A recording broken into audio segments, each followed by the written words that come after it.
Hi, my name is Lars Schurse. The arrangement that we're going to play is based on a technique called Travis picking. It enables us to play three parts at once: the bass part, the harmony part, and the melody. So let's check out the first bar to see how it works.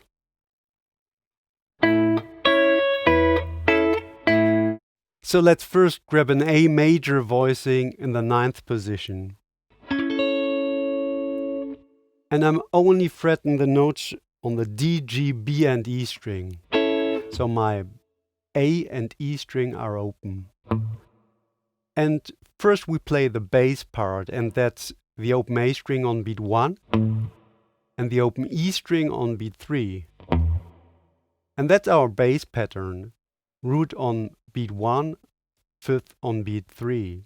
1, 2, 3, 4. 1, 2, 3, 4. So now let's add the harmony part.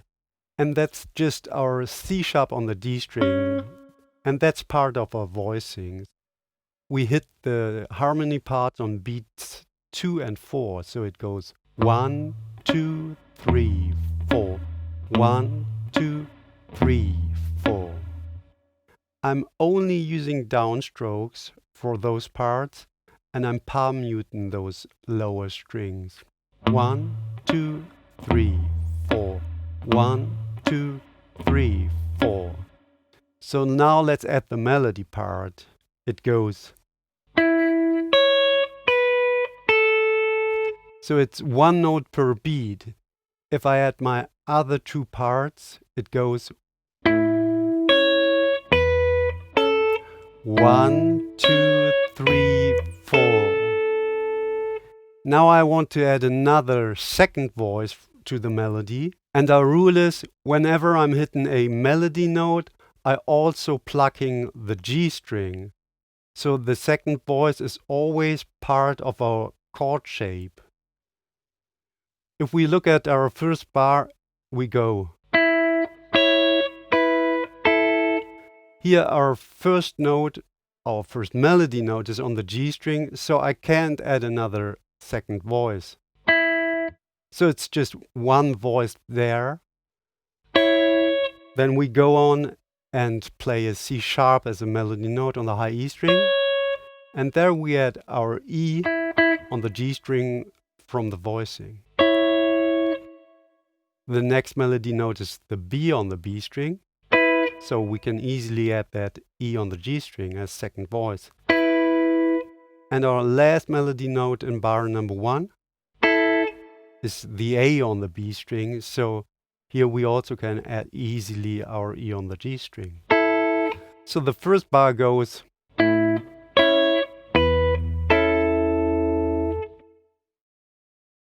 In the second bar we only have a melody note on beat 1. And we still play our bass part. 1, 2, 3, 4.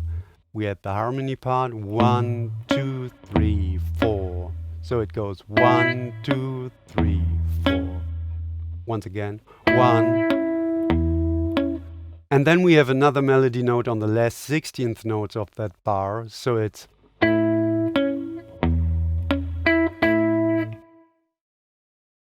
And one word about my right hand fingering pattern. I'm always plucking the melody note with my right hand ring finger and the second voice with my right hand middle finger. And there's one exception to that rule in bar number 2. The last note is a quick 16th note, and to be able to play that next note in time on beat 1, I will play that last 16th note with my right hand ring finger to be able to play the first note in bar 3 in time. Bar number 3 is the same as bar number 1, so we already can play that. So let's move on to bar number 4. So here we move on to another chord. It's a D chord in the 5th position.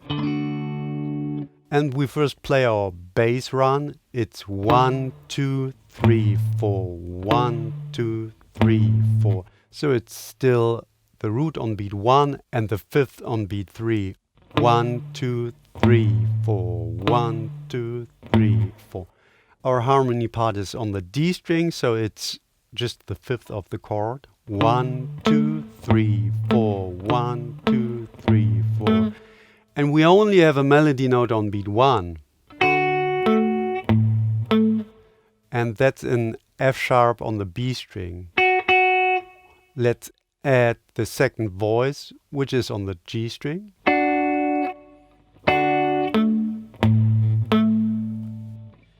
Then we move on to the next chord. It's a B minor chord. And we have to fret it differently than usually because we will need that pinky to play the melody. So I'm using a bar with my index finger, and I'm also using my second finger and my third finger. And the melody goes. The bass part goes 1, 2, 3, 4. 1, 2, 3, 4. Now we add the harmony part, which happens to be on the D string. 1, 2, 3, 4. 1, 2, 3, 4. Now we add the melody. So the first voice goes.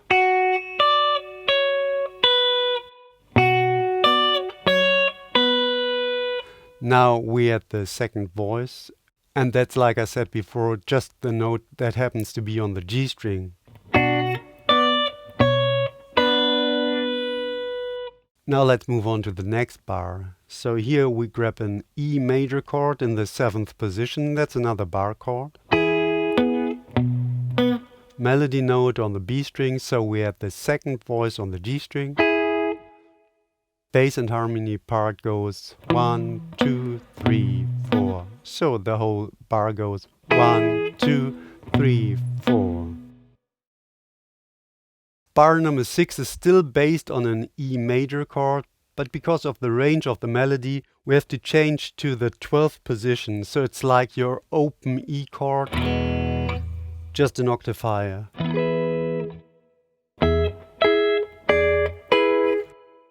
And here I changed the bass line.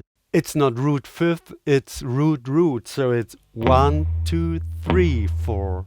So let's add the harmony part on the D string. So that's another E. It's just the octave. 1, 2, 3, 4. And the melody goes. So I'm adding the second voice here. That's still the root that happens to be on the G string, which is a G sharp. So the whole bar sounds like that.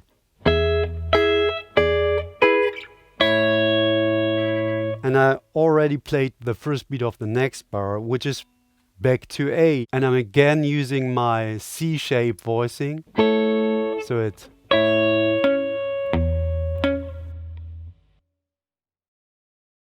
Bars 8 to 12 are exactly the same as bars 1 to 4, so we already can play that. So let's move on.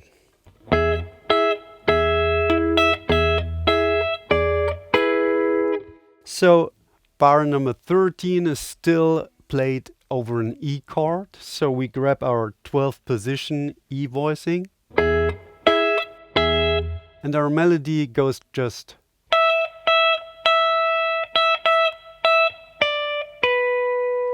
So let's add the second voice.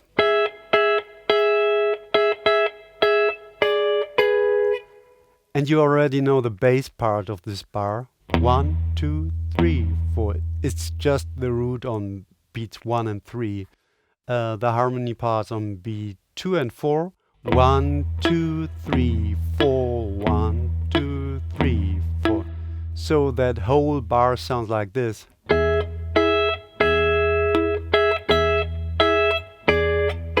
And now I already added bar number 14, so that goes.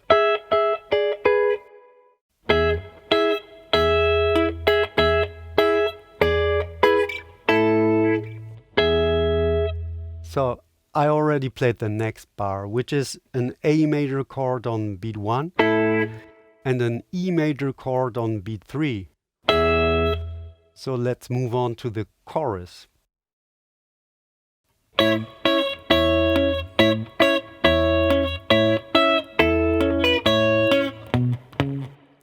the first 4 bars of the chorus are played over an A chord, so we're still in the 9th position, playing root, harmony, 5th harmony. And the melody goes.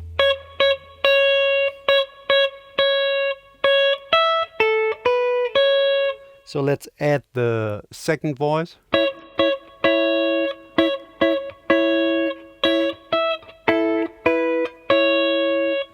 And now let's add the other 2 parts.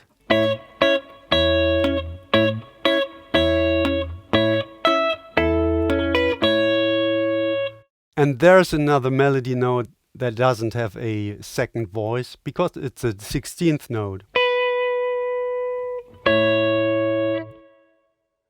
On beats 3 and 4 of the 4th bar we play a little bass run that lead to the 4 chord, which is D.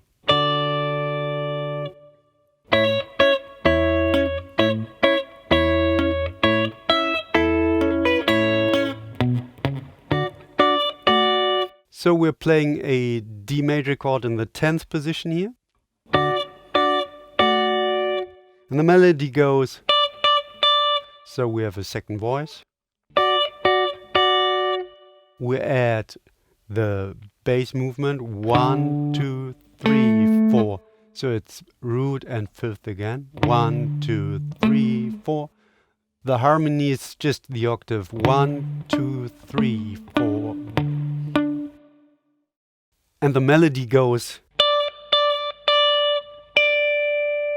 And I'm fretting that last melody note on the B string to make the chord change easier.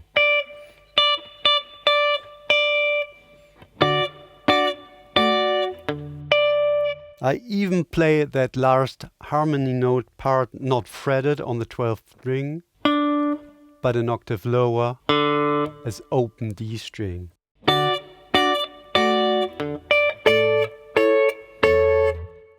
Then the chord changes to A. So I still have my bass movement and my harmony part on the D string.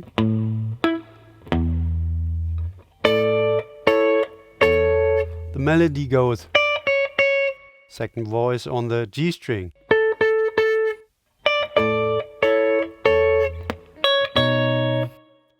And I'm not fretting that last harmony note properly, I'm just playing a dead note, because otherwise that position shift would be impossible to play. Because we jump down to the 7th position where we play a B7 chord. And the first melody note is the 9 on the high E string.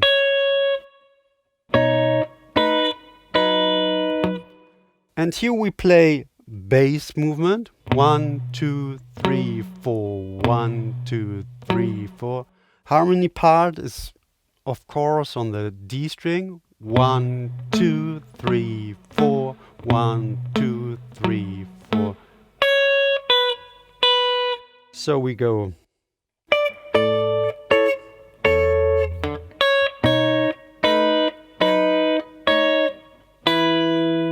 Then we move on to E, and the melody note is on the high E string.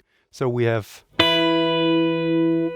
first voice on the high E string, second voice on the G string. And then we have another E chord in the 12th position.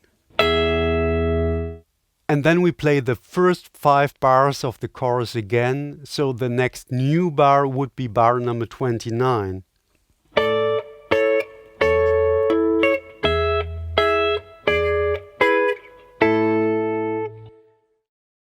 So that starts like bar number 21. But in place of playing the dead note, we play just the harmony note on the D string. And on that last 16th note, we play a C sharp as a melody note.